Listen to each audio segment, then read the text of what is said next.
All right, let's first start off with this. Congratulations to the Buffalo Bills. They got it done. Primetime Sunday Night Football. They done kicked our ass again. Last year, it actually came down to the wire. This time around, we got in our own way again. But we going to give kudos where kudos needs to be given. Now, we dropped 2 games consecutive. We done dropped down to 11-2. Solidified ourselves as the number 2 seed. And we got ourselves an AFC loss. So, if we want to get that 1 seed, we need Kansas City to lose 2 games, and we got to have a 1 game plus on them going into the postseason if we want to have that first round bye and home field advantage. Not that it matters during these COVID times. Let's talk about what happened in the game. First and foremost, Randy Fichtner again.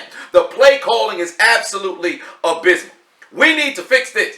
All right. However, in the first half, there were 2 things that actually killed momentum. First and foremost, you started out the game with a low. Deontay Johnson, hands just for decoration. Mike Tomlin, man of his word. You saw Johnson on the sidelines, and Washington was getting much more snaps. Let's keep that up. All right, Eric Ebron, momentum killer. We were slowly, methodically moving the football down the field. The run game was actually moving the chains. All of a sudden, you got a crucial drop on a 3rd down. We can't have that happen. I'd like to see more Vance McDonald, less Eric Ebron. All right, we've got to cut out the poison on our own team, okay? Because it seems like these individuals unable to get out of their funk are holding us back, okay? Now, defensively, we played a very good game. But you saw in the second half, guys were gassed. First half played stupendous. But then you see what happens when your offense is absolutely abysmal. We gave up, gash plays here and there. We had our splash plays that we always traditionally have at this Pittsburgh Steelers defense. In the second half, it came to be fatal. That's exactly what ended up happening. All right, on the offensive side of the ball, when it comes to running the football, we still do not try. Outside of that 1 drive, we did nothing. I don't even think we were over 65 yards on the ground total. Okay, so if we're going to try to play Pittsburgh Steelers football, we're going to try to play December football. We won't even want to try to play playoff football. We've officially clinched, but does it feel like we have? We've got to figure out how to run this doggone ball, though. We can't keep going out single back shotgun. We need to figure out what we're going to do moving forward. Last I checked in 2008, when we won the damn Super Bowl and we found ourselves going into December not running the football well, and Willie Parker started running his mouth, we started handing it off to him, but we also had a fullback in that set, and we were able to get the brother over 100 yards. Still, I'm yet to see us line up with a fullback in the backfield. If we don't do that, or at least attempt, we're going to continue to have these exact same results. The offensive line actually did their job. The D-line of Buffalo, they were coming all doggone night. They didn't really need to bring pressure like that. Or I should say, they didn't need to really bring blitzes like that to try to bring pressure. But for what it was worth, the offensive line did their job. We had moments where Ben was out here rushing passes. The interception of Levi Wallace when we were trying to get the ball to James Washington, it was a rush pass by Ben. Washington turned up inside, and the pass was supposed to be outside. It was 2 individuals completely out of sync. They both didn't do their job and ultimately got intercepted. But it was pass interference. You can't hold somebody. It's a ticky-tacky sort of situation. If they threw the flag, okay. They didn't throw the flag, okay. You can't sit over here and make excuses. The refs. Was there a bad roughing the passer call early in the second half? Absolutely. He hit him low. He hit him late. No, he didn't. It was a bang-bang. You're watching the doggone replay. You were catching yourself in the genjutsu. That's not what happened. But for what it was worth, we have to fix the little things. There isn't a large problem here with Pittsburgh. It's a small, consistent problem that has since transmogrified into what appears to be large. But all it is here. Fix your mental. Stop dropping the damn football, killing momentum before we can even build it. How does this happen? We keep dropping footballs. It's not as if the defense is, they're clamping on you. They're coming. They might just hit you. I'm going to drop the football because I'm afraid of going over the middle. No, you're dropping the football outside. You're dropping it inside. You're dropping it down the field. You're dropping it, whether it's a screen. So we got to figure that out. The play calling. It's not the defense that's altering the way you go out there and call plays, because we've been calling the same doggone plays the entire season. It's entirely us. Think about it. Watching any of the games thus far this season, have you ever felt as if, man, we're being dominated? There's no way we can move this football. No. Let's just be honest. No. You see, it's us killing ourselves. I'm not going to discredit the people who happen to line up across from us, because there were many moments in this game in which you look like, damn, Buffalo playing great football. But for the most part, If we actually called some competent plays, we could have moved the football down the field. We got to figure it out. People who don't know football going to watch the game. The season's over. We're never going to go anywhere. People who know football are goddamn. Can we look at the film and just get it together? You're playing against Cincinnati next week. You have an opportunity to bounce back. Get a W in the column. Back-to-back losses, 4 games in 19 days. You feel, oh man, I can't get, we in a funk. We got to get ourselves out. Here's a perfect prime opportunity.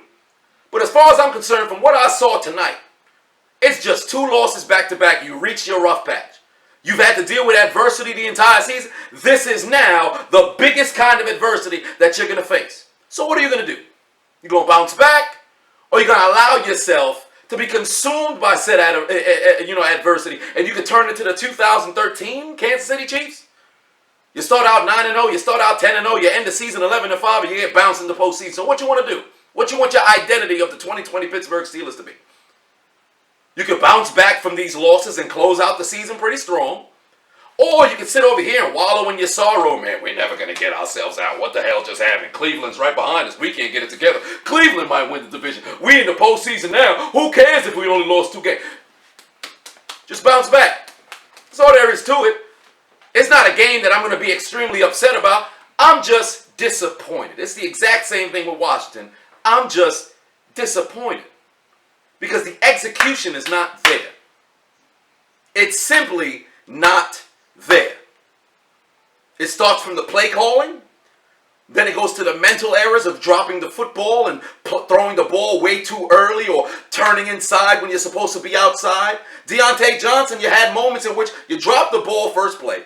Then you had a moment in which, I believe it was a 3rd down, you stopped instead of continuing all the way inside. Then we had moments where we're trying to go and throw a deep ball. Chase Claypool, who's our best deep threat, is on the sideline. Where is we have personnel for these kinds of things, and we're just having complete mental lapses. I don't get it.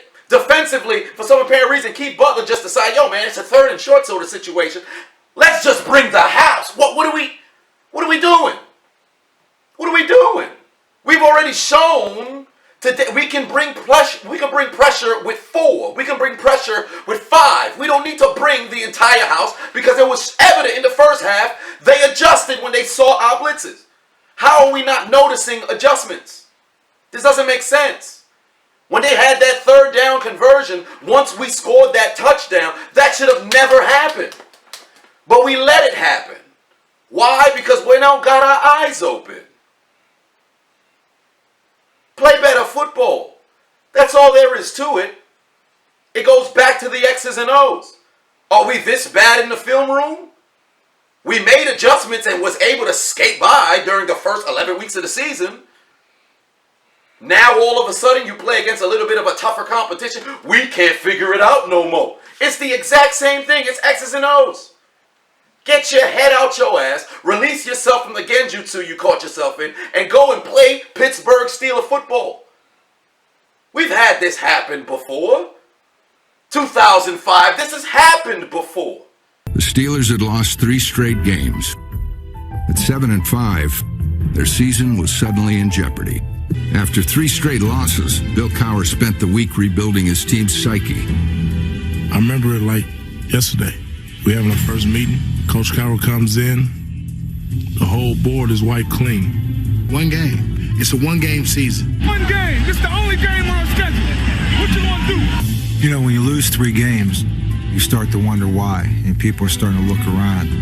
But I didn't want them looking around at other players. I wanted them to look at themselves. Now it's time to bounce back. Hell, 2008 that happened. Pittsburgh's double-edged sword was causing self-inflicted wounds. In the 2 losses, Ben Roethlisberger threw 7 interceptions. But in defeat, Pittsburgh discovered a formula for success. Just don't turn the ball over. Let's do it together, all right? Don't try to force one, man. Just play your There's certain games we went into that it was like, hey, if we score 3 points, we'll probably win this game. Remember when we lost to Indianapolis and New York back-to-back weeks? Couldn't seem to figure it out. Then we bounced back. Have some belief in your goddamn ball club, man. We got this. We lose next week against Cincinnati. Now there's going to be some hell to pay. We will not go gently. We're going to unleash hell here in December because we have to. we won't go in the shell. We're going to go in attack mode because that's what's required. But came up short tonight. Tough environment versus a good football team. I like to compliment those guys. They made the plays necessary to win, and we came up just short. So be it. We accept responsibility for that.